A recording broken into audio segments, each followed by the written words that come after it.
Welcome to No Password Required, a podcast dedicated to showcasing the top personalities in the world of cybersecurity.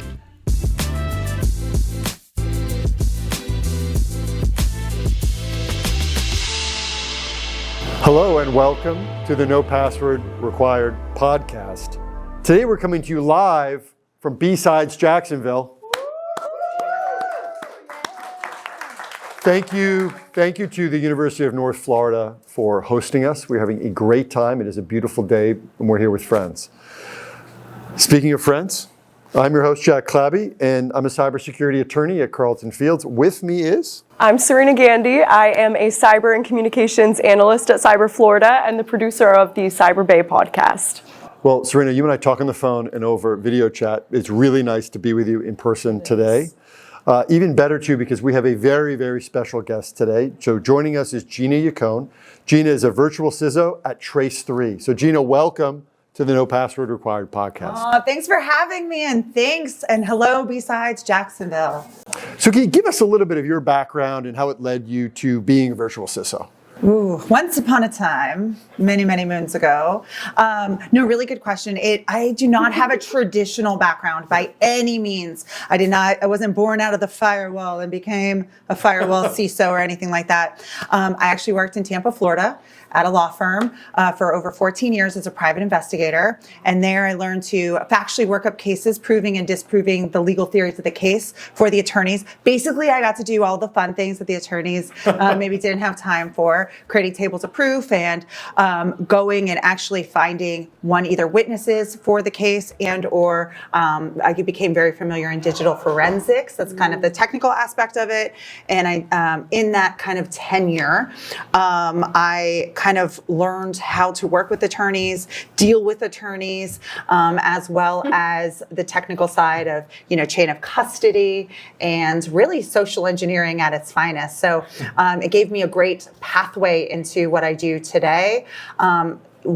I kind of specialized in the criminal defense side of the house. So we had basically high profile criminal cases and it was kind of sex crime, financial crime, and kind of like that RICO and some other types of stuff.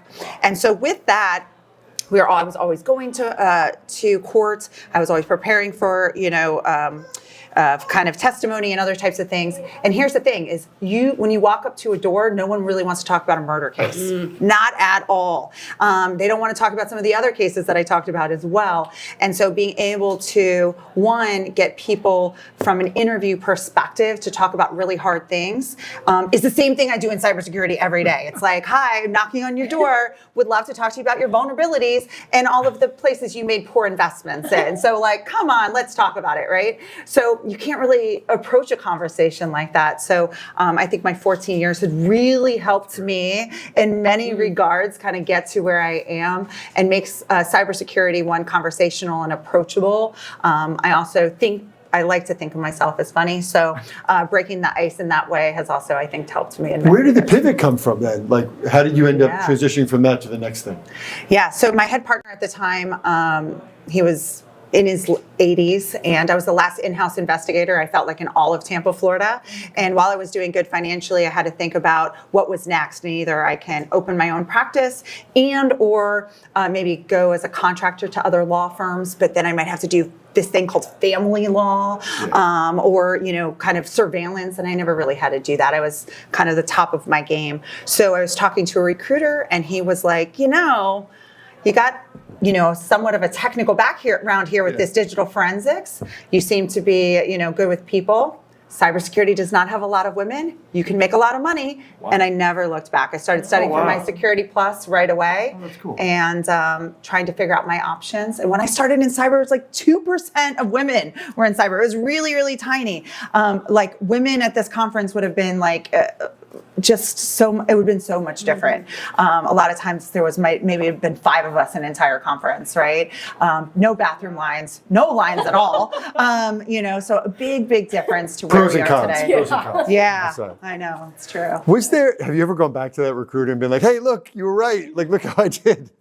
Do you know, he actually got me my first job in cyber, Cool. So he profited from it. So let's be real. But no, I don't know if he realized, I've said this on some other podcasts. For me, he probably doesn't remember saying those words like that. In my head, that's what he said. Like he went, wah, wah, wah, wah. I interpret it as make a lot of money, no women in cyber. But he reaches out to me every once in a while. So, do you think you found your forever home in cyber, or do you think there's maybe something else down the road? What do you think? Yeah, I do. I really, really do. People that know me say I have a lot of passion, especially about cyber. And I do. It's kind of different. I used to help with criminal defense, and now I am, defending our networks and things like that. And now I'm kind of on the police side of the thing, like the house in a way at corporations. So in a way, I'm still investigating, which is a great passion, doing a lot of research and writing, speaking at conferences. And I feel like I get to speak my passion every day. And also, it keeps me on my toes because cybersecurity, there's always something new. And even though I will say like, hey, everything comes back down to we can simplify a lot of things. Okay. Every day, trying to understand the anatomy of attack or the educational factor, there's always something to learn, which is really, really intellectually stimulating to me. I was just saying, yeah, absolutely. I mean, there's always so much to learn, I feel, in this field. Do you ever reach a point where it's too much, and you feel a little bit of burnout? How do you handle that, and how do you recognize when you're in that position? Hi, my name is Burnout. I live in burnout. I thrive in, I feel like I do thrive in kind of a little bit of chaos. I think that's working in legal for 14 years at a high profile firm has always kept me high energy. No, I would say as I'm getting older, it's harder. But I say I live in burnout twice a year, like around June and around this time, where maybe I'm not as smart as I once was. But I do take vacations. This year, I'm also trying to become more healthy and more purposeful. I have spent so many times behind logs, just going absolutely crazy, spending too much time on a project. Now, don't get me wrong, I pretty much do work 7 days a week. I'm always addicted to my phones and my computer and trying to understand what's happening in the world.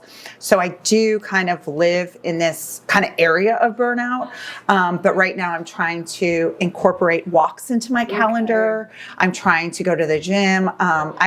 I solve world peace on my walks. I really do. I figure out how to fight the bad guys. Pen with you to write it down. Well, now I have this thing where I just transcribe it on ChatGPT to then create a memo and a structural plan with a project management plan, and change management. And I'm like, hey, this is how I solve world peace. Mm-hmm. Now create these action items for me. And now I have an assistant that kind of does it for me. But so even on your walks, your brain it's moving. It is. But then that allows me to sleep. That's true. You get to let it out. Okay. That's true. Wow. It's true. Yeah. You've talked about raising your hand and that having caused opportunities for you. What is it like to live like that? And do you ever regret raising your hand for things? Yeah, great question. This one is, I feel like I want to talk out of both sides of my mouth a little bit regarding this. I definitely raise my hand way too much. I get a lot of stuff put on my plate. I'm always saying yes. I'm always something is triggering for me to say oh, that's interesting, I'll help, or oh, I'll take that one more call, or I'll help mentor this person, and then my calendar is not mine anymore. It literally, I'm a slave to my calendar. And so that does happen a lot. And then I also think about those, the rewards that it's given me. So I probably wouldn't have grown so much in cyber without taking on the harder customers, the harder challenges, the more technical side, spent the time on the weekends and stuff where maybe my peers were like, yeah, I'm not doing that, right? And I'm still grinding. I think that has helped me exponentially grow in my career, which is huge. Yeah. I would say though, what we have to also, one of my great friends, Patty, just told me, there's aspects of saying yes to things that help you get promoted in a job, and things that you say yes to where then people start taking you for granted because you're always the person that says yes. Okay. Mm-hmm. And I do feel like I do live in that right now. Okay. Yeah. It's all about the balance. There has to be a balance there. True. Absolutely. True. I completely agree with what you said though about the hardest parts. I feel like it always leads to the most growth in your career, professionally, in life. I've definitely found that to be true for me as well. So you have a lot of different leadership experience in very different arenas, professionally as a virtual CISO and publicly as the vice president of as vice president of one of the largest ISA chapters in the world. How do you adapt your leadership style between all of these different roles? Yeah, it's taken me a while to kind of adapt that. I would say, so I went to my first degree is from the University of Miami, and I feel like they just breed leaders. And I know that sounds crazy, but they are always thinking like, what are you going to be doing next? Like, are you going to say something bad? No, that's Oh, it's like, you were like, we're not from that school. We're from USF. Never rest, always go. So I feel like with them, it allowed me to fail fast often because when I got there, I got into student government. I got into a sorority. I got into President's 100 and this and this and this. And by the time I finished college, I was like president or vice president of like 6 or 7 of the 11 organizations I was a part of. And I was like, but I say that it allowed me to really kind of start understanding people and understanding my leadership style, how to deal with conflict in a really low pressure environment. I wasn't dealing with, real world problems. I was dealing with college problems like, oh, she drank too much, or, oh, we're trying to pass this bill for a palm tree, right? Like there's aspects to that where it is very important that palm tree needs to grow because our campus is gorgeous. But like there are some things to that in that I was able to learn people early on that has helped me. I would say now, and especially because of being an investigator and being in cyber, the idea of social engineering becomes really kind of prominent. We're really understanding your audience and kind of catering to that audience, understanding that messaging becomes kind of something that is an art and a science. I also would like to say I'm at an age where I am what I am and I am what I'm not. Like not everybody's going to like me, or like they're just not. And so I kind of, if you're a C level or if you're an end user, you're probably going to get the same me to a certain extent, because if not, I'd be exhausted. But I do try to tailor the message and the communications way differently. That's authenticity. I mean, you're yourself, you're being yourself and genuine. And I think that is good leadership personally. Fair. What does it look like in your day-to-day life, choosing to like be authentic and show up that way in your leadership roles? Yeah, well, it allows me to feel very comfortable with a lot of the decisions and the pathways that I've kind of taken. If it was, studying for a certain certification or doing a certain aspect or saying yes to certain things and then really kind of giving it my all. I feel because like I've let that like authentic self and especially like giving it my all, that I don't want to say I don't have any regrets, but honestly, there's probably very, very few that I could say like, oh, I might have gone a different path. But even if I went that different path, I wouldn't be with you guys today. Yes. So like there's that aspect of resigning myself to really appreciating the path that I took, the avenue that I took, and the person that I am. I would say sometimes I wish I did have a little bit more polish every once in a while. But it's usually I don't have the polish because I've been burnt out and I'm like, doesn't matter. You can only choose one. Yeah. If I had more time in the day, I could be like, oh, I could prepare a little bit more, Oh my gosh, I absolutely love that. Okay, so in the beginning, you kind of talked a little bit about how when you got into this field, you were one of the only women like around you, and we know it's growing, it's changing a little bit, but there is still so much work to be done. And you are, I would say, a bit of a role model like for the women in this industry. But how do you? No. An inspiration in this, a young role model that other young people look up to, and they're like, "Wow, I can do that because we're the same." Yeah. How do you balance like being yourself and doing all of these things and being authentic with kind of? Do you feel like any responsibility to be like a role model and set that path for the women like following you? Yeah. So I would say I wish I had more time in the day to be more things to more people. But honestly, I do feel like I give a lot back to the community. I'm always helping with a resume or taking a half-hour call to help somebody. I would say I've taken a little bit of a step back because I've seen a lot of people that use and abuse or feel entitled. I know somebody on LinkedIn, so please connect me with this person, or I know you can find me a job, or why haven't you found me a job? It's very like, they kind of put the weight of their, very transactional, and the weight of the world. We're not, and I'll say to them like, hey, here's your resume, here's some areas where I would love for you to tweak or things like that.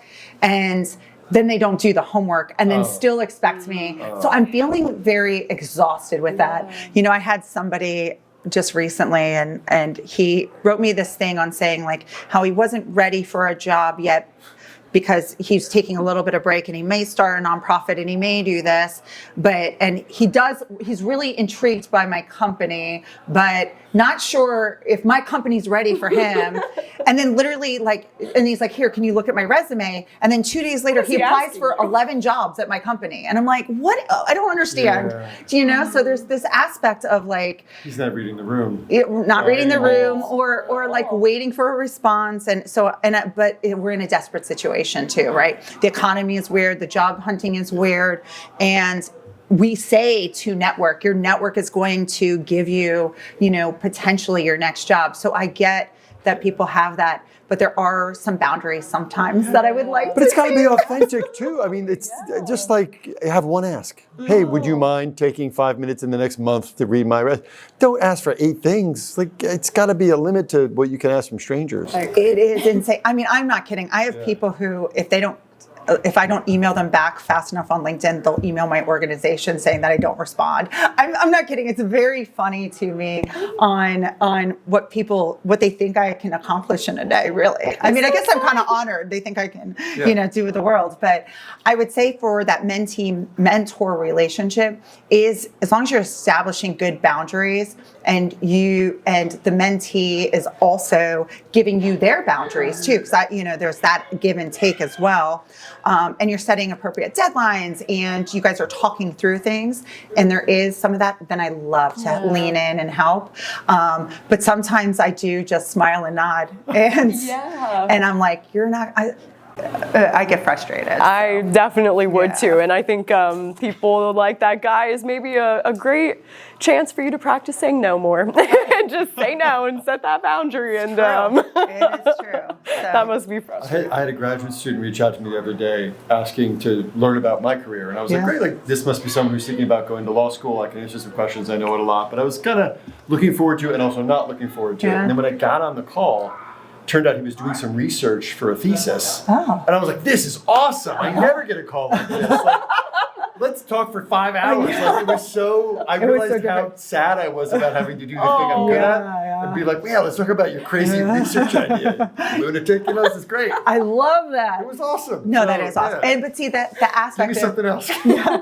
So I think that also goes down to messaging, right? Obviously, when that person approached you, it made it sound like it was more of like great point. Let's talk about this, as opposed to like, hey, I'm doing this project, or hey, I would love to interview you about your path to see where we have parallels and or where I can learn, and maybe we can talk through some areas that I'm struggling with right now or something. So I kind of get an agenda would be great. So a lot of times I walk into conversations and I don't know what hat to wear. I just don't. How do you, as you're visible, because you're getting approached by folks sort of like, I don't want to say downstream, but folks in the business who are on their way up, right, and are trying to get jobs. But you're also meeting everyone else, right? And you're meeting C-suite people, you're meeting and they probably give you feedback, both asked for and not asked for feedback. How do you manage that now that these folks are giving you tips? Good question. I'm 100%. I love constructive criticism, feedback based on my talk. How can I improve my talk? How can I do X, Y, and Z differently? How could I have approached a conversation differently? I am a big fan of peer review. I'm a big fan of feedback, but constructive. Yeah. I would say, especially early on in my career, I mean, I was literally a lot of times the only woman speaker. And so I would say I've been attacked more than probably I could be.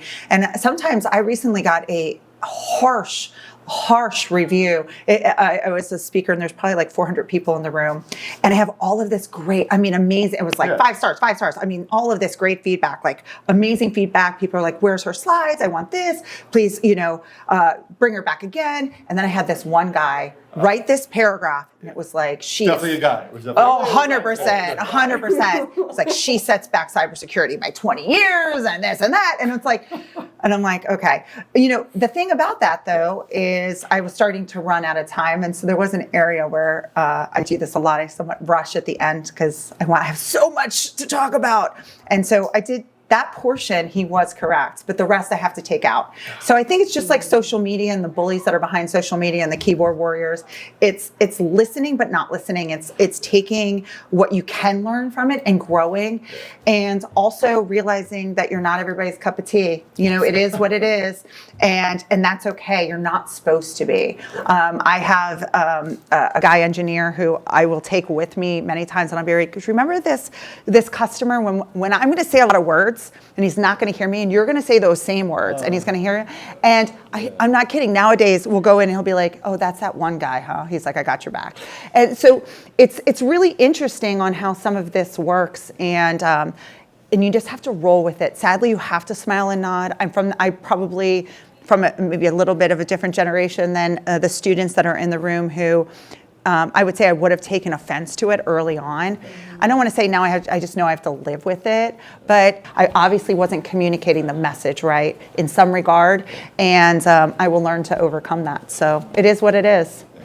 You can't please everybody, No, truly. you All we can do is be the best versions of ourselves and share the knowledge we have. And wow, damn, I don't like that guy, but Won't be the first or the last, and that's okay. Yeah, okay. that is true. I know I feel like it takes a lot of confidence in yourself and a lot of like really knowing who you are to be able to pick and choose that like kind of feedback. How did you kind of like get to know yourself in that way? Was it from those bad or negative experiences that made you stronger, or like how did you really uncover that? Yeah. So the law firm I worked at for 14 years would offer us therapy. We just saw some really kind of crazy stuff. And so we had therapy was, my head partner say he could be the only narcissist in the room. So he gets therapy, everybody else gets therapy, right? It was like kind of Oprah. So therapy really was desensitized to me very early on. And so one, I think right now, I don't have a therapist except for ChatGPT, future husband, version 8. But I actually think walking and kind of the gym time I have allows me to kind of work through, different potential problems that I'm having. I would say when I'm not doing that, then my sleep does get affected. So I think being able to balance maybe that physical energy immensely helps. I relate to that so much. I really do. Absolutely. The physical activity and like just my stress is so tied to everything else. Like absolutely. So I know you do a lot of events like this. You have the chance to talk to so many people. And you've said in the past that hallway conversations can sometimes be even more impactful than the keynotes. Can you open up a little bit on that? And like, is there one post-talk conversation specifically that really comes to mind for you? Oh, so while I love all the talks and I love all the speakers, I'm a speaker, so I get it. I do really believe the connections that you make outside, either with afterwards talking with the speaker or talking with your peer about what you just learned, or just making that connection is so vital to building your tribe and your community of interest, because you never know who can help you in the future. You may meet somebody that's, say you're in security operations and they're in GRC, how maybe that GRC person can help with understanding compliance and the aspects of their job for them to understand maybe a little bit more of their capacity, or hearing a speaker talk about maybe a complex topic and be like, I got this, but I did not get that, right? And so being able to talk to others and open up to others, I think is just paramount, and it also allows you to build a community.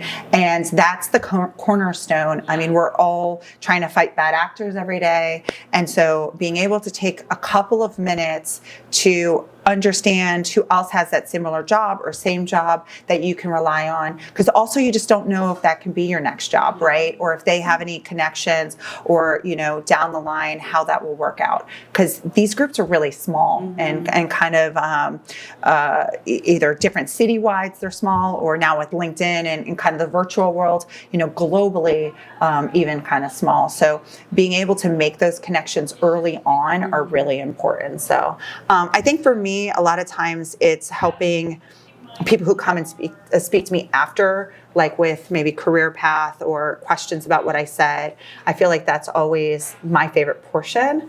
But I'll say B-Sides does a really good job with making it easy here, right? Because of the village it's set up. And I know talk about fail fast. My fast failure at the soldering table did introduce me to a couple people that I probably would not have met. EMS. I'm just kidding. Correct. You dial 9-1 and then in a minute dial the other one, and then we'll get you out of here. No, but I couldn't agree more. Also, this year at B-Sides, they have a thing called Unconference, where they're allowing people to do just quick lightning talks about, something that's relevant to them or something that they just heard. And I think that is so neat, as opposed to just having, people who have submitted calls for paper. It's giving people a chance to speak in front of their peers. They could potentially put that on their resume. That's great. And they've got the soldering village, the Wi-Fi village, the capture the flag, the lock picking, and so much more. It's really great here. Well, we're going to take a short break now. When we return, we will have the lifestyle polygraph. Uh-oh. All right. You're listening to the No Password Required podcast.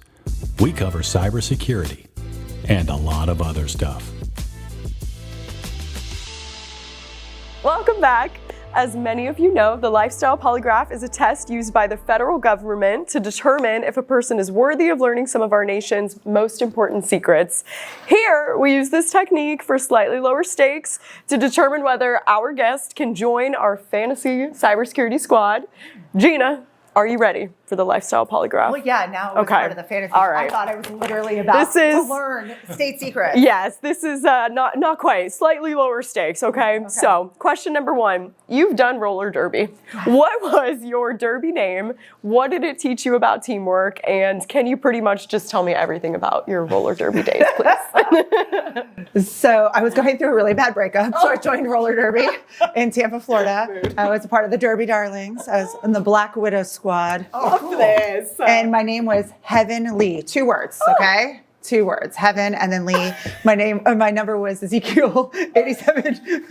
Wait, I now can't remember, but it's basically the one that's cast great vengeance upon thee. Oh my goodness, what? The like from Pulp Fiction, version, not the biblical version, like the Pulp Fiction. Like think about that. Yes, that's right. So your number was the Ezekiel, cast vengeance upon me.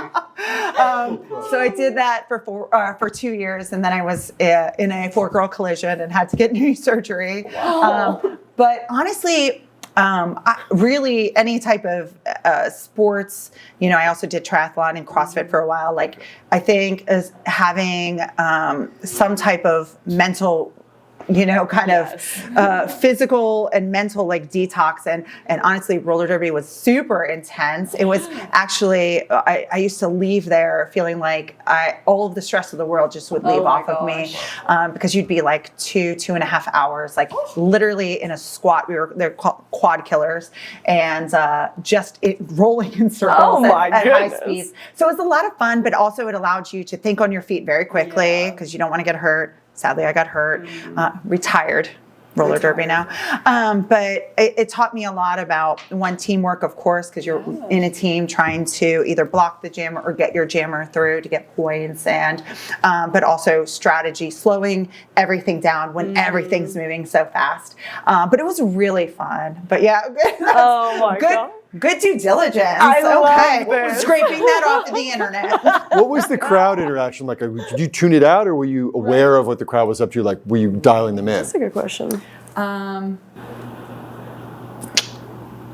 think it depends, right? I think when the game actually starts, I think I'm very focused. But when I was in the penalty box, of course, I would understand what the crowd was doing, and before the game or on the sidelines, definitely. Having a crowd and having a cheer squad is just always fun, and it was a really fun, kind of 2 years of my life. Yeah. What a good way to find some connections, I'm sure, and build that community a little bit. All right, so you're in the middle of a serious roller derby jam or any physical activity, okay? And your favorite song hits. What is it, and where else might it show up in your life? Oh, yes. Okay. So I would say it's the AC/DC song, Knocking Me Out with Those American Thighs. So she shook me all night long, all day. For me, this also would be my walkout song if I was, a keynote or if I was getting married, because it works in many different ways. And then also I built those thighs from roller derby, so I'm here for it. I'm totally here for it. Fitting, you're right. I have a personal deal that if an AC/DC song comes on the radio, you can't change it. You have to wait till it's over. It's just for respect purposes. It's a valid rule. That is totally justified and valid. I agree. But that is a fun song. Those are healthy boundaries, Clabby, I think. All right, you're doing well so far, okay? So number 3, you have said that you would dominate The Amazing Race. I definitely believe it too. Who would be your celebrity partner, and what would your winning strategy look like? Oh, okay. I feel like you can go 2 ways on this, okay? So if I was going pure, I need like running partners and people that have like cardio in their background. It might be like one of the Peloton instructors, like Ali Love, like so smart. She's got like really good energy. She's so positive. Cody Riggs, he's hysterical, but they're also like very endurance like kind of people. So I feel like I would be holding them back though. So, because they're very fast and I'm half-assed, but it doesn't matter. I would also say maybe somebody like, hold on, what's that guy from Hell's Kitchen? Gordon Ramsay? Pure motivator. That would get you hyped. Because because he's a business person, he's high stakes environment. So like I think could think on his feet and then also just yell at people into submission. So, and also, he is fit though. I was going to say, he's very fit. So I might have to find an Oompa Loompa that would keep up with me. But I would say maybe those two. Those are good. Those are good options. Gordon Ramsay that's a good one to pull out, I think. The Peloton instructor is good too because the producers of the show and the audience would like them. That they're used to performing a little bit, right? So they would be great for that. Getting you excited, right? Bringing the best out of you. That's a great pick. I would love to see a reality TV show of Peloton instructors being put into situations and seeing how they do. Right? Like what are they like outside of being yelling at you through a fitness apparatus? Like what are they like? Follow them around the corner.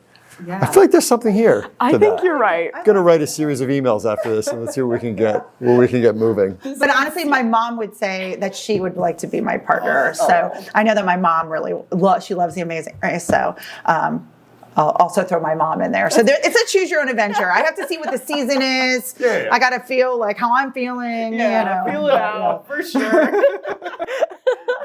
All right, number 4, the good people at Discovery have tapped you to create a show for Shark Week 2026. What's your concept? Where are you going? And can you tell me a little bit more about your connection with sharks? Oh my God, I'm obsessed with sharks. I know. It's like that in T-Rex. I don't know what it is. I'm obsessed with sharks. So I actually wanted to be an attorney at one point. And but before I wanted to be an attorney, I wanted to be a marine science major. I'm from Florida. So, and I wanted my study to be shark research. Okay. And then I went to University of Miami and I maybe partied too hard my freshman year and maybe got a B or a C in biology, which that wouldn't be good for your master's and PhD. So then I started thinking, what can I do next? And I really liked political science and, that kind of area. So then I was thinking, I'll go get my master's in public health or do something like this. And then I was like, no, I'll go to law school once I started working at the law firm. And it just never worked out. I'm a product of my economy in that regard. But I just have love sharks. I've swam with a lot of different sharks. Oh, wow. It's just kind of, I find them really, really fascinating, especially their importance in our ecosystem and things like that. So I do love sharks and Shark Week immensely. So being a part of Shark Week is just so cool. But how about I do a twist on, let me think. I'll do a twist on Shark Week because we have so much whaling and, fishing in cybersecurity. So it'll be Cyber Shark or Shark Cyber, and where we can still go to really cool locations where sharks swim, maybe visit the organized crime groups of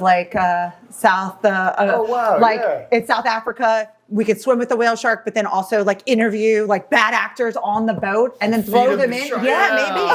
Maybe. Like, but also learn Wrong about answer. fishing. They push them off. They We play. can still learn about fishing and whaling, but in a different way. We'd have to be in international waters, but I feel like you could get there on that boat.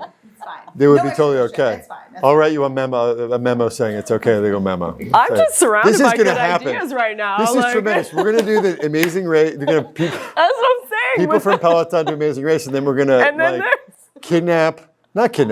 take for a ride really bad cyber criminals to known areas where there are sharks, and if they fall in and something bad happens, that's just nature's way their of problem. taking Survival out the of the trash. fittest. Yeah, Darwinism at its Absolutely. finest. And when you push them up, that'll be taking out the trash. We're going to come up with a catchphrase. But you know what? Now with these AI videos, like, I mean, I feel like I can also just produce this. That's like, true. On my cell phone right We now. could at least just make them scared, 100%. Be afraid of This us. could happen. This could, yeah. But so I don't know, watch to be out. like cyber shark, cyber. I don't know. We'll figure out something like that. Yeah, but it's a I good think it would idea. be something fun. You guys with need to that. collaborate a little more often, I'm I in. think. There I'm are in. some beautiful ideas We're coming up with some forming good stuff here. here. Just spitballing. It's a very important podcast right now. All right, you have made it to the final question of the polygraph. So you can only choose one. You can have any movie character as your full-time assistant, or you get an extra 12 hours in your day, Harry Potter style. What is your pick and why? Oh my gosh. So one, I did think these questions were going to be like cybersecurity, security plus, CISP type of questions. Welcome to So No this is Password Required. Amazing. God, to have 12 more hours in my day is insane. But I'm already exhausted. So like, maybe not. But that does sound like really, I feel like I could like really conquer the world and do more. So having more hours in the day would be very intriguing. I'm like, my first gut is like, I need Dobby as my assistant, but God, he's too silly. He's going to annoy me after a while. And what was it? It was any celebrity? Let's see. Any movie character. Any movie character. I like the idea of Dobby, though. Hold on. John Wick. Oh, that's awesome. I like dogs. He likes dogs. Yeah, he does. He can hurt people that I'm mad at. That's true. However, he also is calm under pressure and is sympathetic. So it's like he's after the bad guys. So I feel like he's very organized. Sometimes irrational, but I feel like he would keep my calendar really good. Yeah. Also, he's very intelligent, very intelligent. So he could not, unlike Dobby, like write an email and things like that. So May not be Dobby's specialty, so unfortunately. Keanu Reeves all day. Keanu Reeves. He's tall. He's like that bodyguard. Yeah. Like an Amazing Race person, too. Yeah, that wouldn't hurt. I know. He's a good-looking man. Would he take over as your ChatGPT husband, maybe? Well, he's married, so we don't want it to Okay. start All right, like no, that's true fair. marriage. They've been together for a very long time. Okay, you're right. But he is still good to look at. I can get that written by his wife, I'm sure. Like, you can still look at my husband. But I do think that there's a lot of, and actually, I guess it's the character John Wick. So that lady died, okay, that's right? true. So like, okay, we're on a different. gone. Yeah, this is a You might character. be ready for love. Yeah, might be ready. we're talking totally different scenarios now. But if it's a character, maybe John Wick. Okay. This is a rando question. A Peloton instructor. I'm just kidding. Yeah, John Wick with the thighs of a Peloton instructor.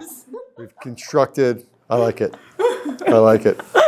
Oh my gosh. Okay, well, Jack, what do you think? Does she have what it takes to join our fantasy squad? Yeah, I think Gina plus the avatar of John Wick with the thighs. Yeah, plus the sharks. Can be our marine cyber biologist on the fantasy cybersecurity team. So welcome to the fantasy cybersecurity Thank you, team. Thank you. What an honor. What an honor. Gina, thank you so much for joining us. If our listeners want to follow you or connect with you, how can they do that? So I'm on LinkedIn for sure. Spoke signals and interpretive dance are preferable. So I do like that. But yeah, just connect with me after this meeting. We can find other ways in terms of like my email or phone number, but the easiest way is LinkedIn, of course. And be respectful when you reach out. Don't ask for an 11-hour meeting. Please keep it tight. And know that I get hundreds of emails per day. Yeah, so make it good. That brings us to the end of the show. Gina, thank you so much for joining us, listeners and live audience. Thank you so much for joining us. Thank you. For the entire No Password Required team, I'm Jack Clabby, and we'll talk again soon. Thanks. Thanks, guys. Thank you, guys. Thanks for listening to the No Password Required podcast. Join us next time for more with your favorite cybersecurity personalities. In the meantime, consider liking, subscribing, and sharing this episode. You can find us on social media at No Password Pod. The show is produced by Cyber Florida, and a special thanks goes out to our friends at Carlton Fields and Reality Shift. For more information, visit our website at cyberflorida.org/pod.